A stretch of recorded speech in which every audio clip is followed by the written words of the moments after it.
So the first one, and look, forgive me, but they all start with C. So I confess that I am a consultant at heart, and alliteration helps me to remember them, but they are all real. So even those couple of them were shoehorned into a C.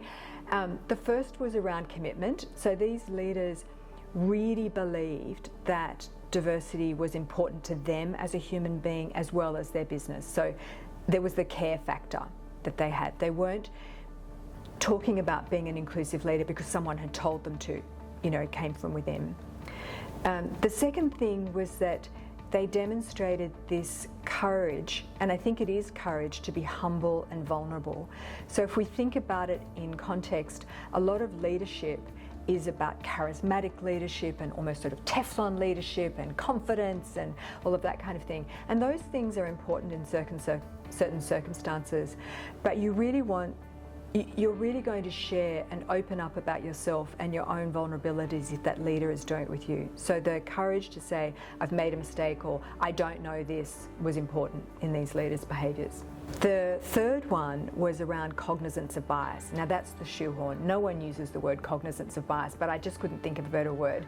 And that's about people being aware of their own biases, that and not even just aware, accepting that their biases are influencing their behaviours, because most people believe that everyone else has more biases than them. It's called blind spot bias, the bias to believe that everyone else is more biased than you. So if you genuinely accept it and you start doing some self-assessment, what is it that I need to work on, and then changing your behaviours as a result. The next one was curiosity. And these leaders were very open to different people's perspectives. They didn't have a sort of closed or fixed mindset.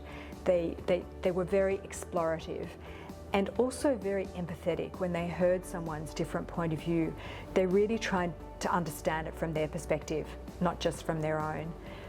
They were very culturally intelligent, and we didn't expect that to come up as a capability around inclusive leadership, but these leaders, often global leaders, were prepared to say their understanding of the world was just one understanding of the world. There are many ways of doing things which are right in different contexts. So they held their own culture lightly. And then the last thing was that they were very collaborative.